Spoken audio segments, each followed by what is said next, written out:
Will we see Boris defending or apologising for his actions today? Well, I think he's just going to set out where the government went wrong, and he's very open that the start of the pandemic, they didn't take the risk as seriously as they should have done.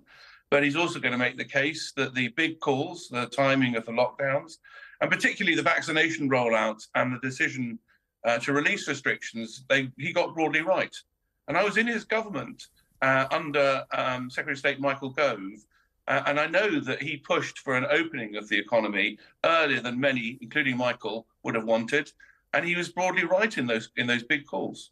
Can I ask you a question, Lord Greenhalgh? You worked with Boris. I think we can get stuck with the hysteria. I don't mean that disrespectfully to anybody. I'm still annoyed about Boris Johnson. I thought he was charismatic. He got that majority. All the critics said, oh, he doesn't know the truth and he's no good with detail. I agree with you. The vaccine rollout was amazing. I agree also that probably it was an incredibly difficult position. But, of course, the critics quite rightly will jump on the back of Partygate and stuff like that. Was he ill-prepared to run this country in the pandemic, or did he do the best that he could in circumstances, or did, as people have said, this find him out? In your opinion as a friend? Well, I don't really consider myself a friend, actually. I consider myself someone who, as a former council leader, served with him 4 years in City Hall and served in his government as a Minister of State. So as a colleague, I'll make the comment. And as a colleague, I found his leadership in City Hall to be exemplary. It allowed me to get on with my job. I can't really comment on the Downing Street operations. I wasn't in Downing Street. I was in the Home Office and the Department for Housing, Levelling Up and Communities. But broadly speaking, I loved his leadership style. I found him charismatic. He's obviously a proven election winner. And I think it's a great loss to British public life that he's left Parliament. Peter, I wonder if that sentiment is shared by many people. I know today is all about the mistakes. Personally, also, I don't know what Nick thinks. I'd like more about how it happened and how we can learn, rather than the obvious next 48 hours will be where were your WhatsApps, who do you slag off and who's to blame? Yes, indeed. And I think a lot of this intrigue, palace intrigue, I suppose, is frustrating a lot of people because they do want answers. Why were these decisions made? Why did we lock down when we did? What decisions were made and why were they made? And who was giving the advice at the time and what were the influences on Boris Johnson? Now, there have been many allegations made against him. In many ways, it's actually fortunate for him because he's coming after so many people have made these criticisms so he can answer them. Yes. He has that right of reply. And there are lots of charges that have been levelled at him in terms of making decisions or indeed not making decisions, leaving them to others. People like Dominic Cummings, who some people said was in charge of this country rather than Boris Johnson. Even Dominic Cummings himself said that Boris Johnson wanted to go off and write his book. I'm sorry, you're the Prime Minister of a country where people are dying and the economy's screwed, and you're going to go and write a book. Do you genuinely believe that? Yes. I think Boris, he needed to finish. He had a deadline. He had a deadline. Exactly right. Well, if that's true, that's awful. Yeah, you would cancel your contract with a publisher. But I don't know whether I believe. I don't know. Listen, well, I've got no leg to stand on because of Partygate. Boris Johnson will answer that. Also, Partygate. How did you not know what was going on? I get that. All the rest of it. So a lot of the things that we have seen previously, a lot of the allegations we've heard previously, will come up again today. He'll be offered his chance to reply to those, but he also wants to control the story, control the narrative, talk a bit about his criticisms of the inquiry itself, talking about the mental health implications for young people of lockdown, for example. Why isn't the inquiry looking into that? But also, I mean, he was the one who implemented lockdown in the first place, so perhaps he has a role in that as well. But really, it's about, I suppose, to coin a phrase, taking back control of the narrative. Boris Johnson wants to put his side across. He wants to challenge the inquiry as well and say that, in his view, yes, mistakes were made. I think he'll make a big apology at the start, but at the same time, he's essentially saying, I did the best I could. Do you think there's going to be a lot of distraction over the next couple of days? He's obviously a figure that attracts a lot of attention, a lot of controversy.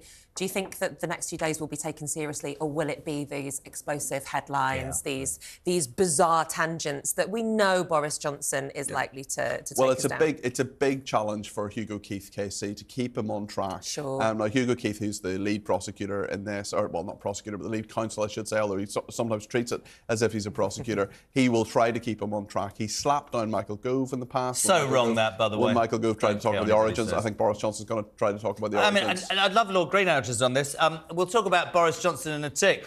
Gove, of course, your lordship, said all of this tittle-tattle, who said what, slagging everybody off. We need to find out, where it originated from and learn lessons. For me, the COVID inquiry has become, and it naturally will be, as Nick quite rightly says, a tittle-tattle. But actually, shouldn't we be using this out of respect for the victims and their families to find out where we got things wrong and how we won't get them wrong again?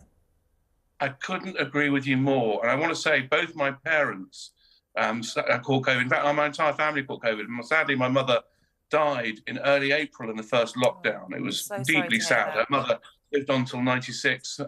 My father caught COVID and just about survived being admitted to hospital, but was very much weakened and died in October. So I'm personally very affected by COVID. You want to remember that Boris didn't have an easy COVID as well. As after commiserating my mother's loss, he himself went into intensive care. It was a difficult time for this country. Of course, mistakes were made, but we've got to learn from this and be better prepared next time. I just think that I don't know what you think, Lord Greenhalgh, but I think that people's belief and confidence in politics in general is at an all-time low. Because of Boris Johnson. I don't think just blame him entirely for the way. I'm not saying single-handedly. I can't agree with that.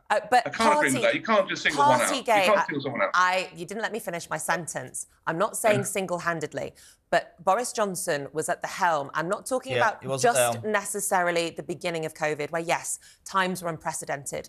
But if we're talking about the public's perception of politics and what happens in our highest offices in the land, and we were forced to watch to hear about all of these parties, that they were making one rule for themselves and another for everybody else. Terrible optics. Completely agree. Are you not surprised that the public, you say he was a good communicator, you say he was a good leader, but how can you possibly say that somebody is showing good leadership if they're not following their own rules whilst the rest of the country are dying on his watch? I'm not. Well, look, clearly, Partygate as an incident has resulted in him losing very high public office. The office of Prime Minister is no higher in this country. But what I would say is my experience with Boris is but I take your point. Well, a Chris Pincher affair. Let's say it's the accumulation of affairs. Yeah, the Pincher issue, and then the mass resignations. Of course, you're right. That's a trigger. But this was against that backdrop. I accept that. What I would say is.